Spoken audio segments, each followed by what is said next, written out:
আসসালামু আলাইকুম এভরিওয়ান। আজকে আপনাদের সামনে নিয়ে হাজির হলাম পোলাও আর ডিমের কোরমার রেসিপিটা নিয়ে। আজকে আমাদের বাসায় অনেক খাবারের আয়োজন করা হয়েছে, তো আপনাদের সামনে এখন শুধু দেখানো হবে পোলাও আর ডিমের কোরমার রেসিপিটাই। পরবর্তী ভিডিওতে আপনাদের সম্পূর্ণটা দেওয়া হবে। বেশি বড় ভিডিও দিলে আপনারাও বোরিং হবেন, তাই এত বড় ভিডিও দিব না।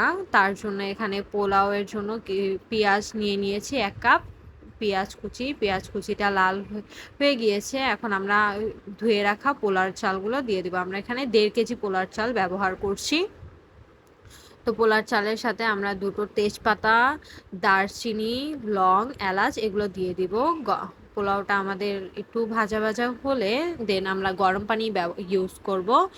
গরম পানিটা দিয়ে বলক এসে পড়েছে পোলার চালটা, এখন আমরা ঢেকে রেখে দিব। তো ঢেকে রেখে দেওয়া হয়েছে। এখন আমরা ডিমের কোরমার জন্য ডিমগুলো সিদ্ধ আগে থেকেই করা আছে। এখন ডিমগুলো ভালোভাবে ভেজে নিতে হবে।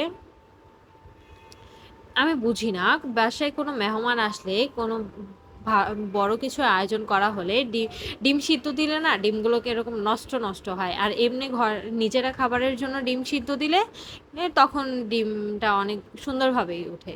দেখেন, অনেক কথা বললাম। তো এখন পোলাওটা আমাদের হালকা আরেকটু হবে, তো দমে রেখে দিতে হবে 10 মিনিট। 10 মিনিট দমে রেখে দেওয়ার পর দেখেন হয়ে গিয়েছে। এখন আমরা পোলাওর উপরে ঘি আর পাউডার দুধ একসাথে মিক্স করে দেন পোলাওর উপরে দিয়ে দিচ্ছি।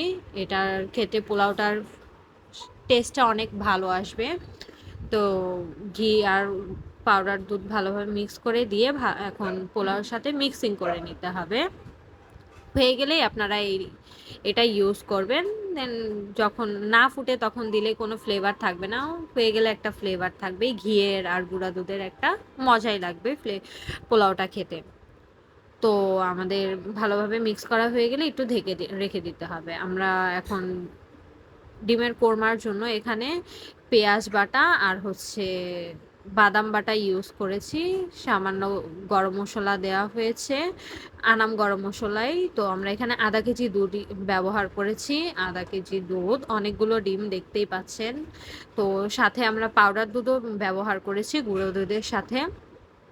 পাউডার দুধটা ব্যবহার করলে অনেক টেস্ট আসে, তার জন্য গুঁড়ো দুধের সাথে লিকুইড দুধের সাথে পাউডার দুধটাও ব্যবহার করেছি। তো দেখতেই পাচ্ছেন আমাদের ডিমের কোরমাটাও হয়ে গিয়েছে।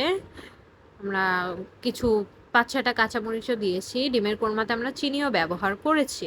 তো চিনিটা ব্যবহার করলে টেস্টটা ভালোই আসে। তো এখন পরিবেশনও হয়ে গিয়েছে, পোলাওটাও সুন্দর হয়েছে, ডিমের কোরমাটাও। আল্লাহ হাফেজ।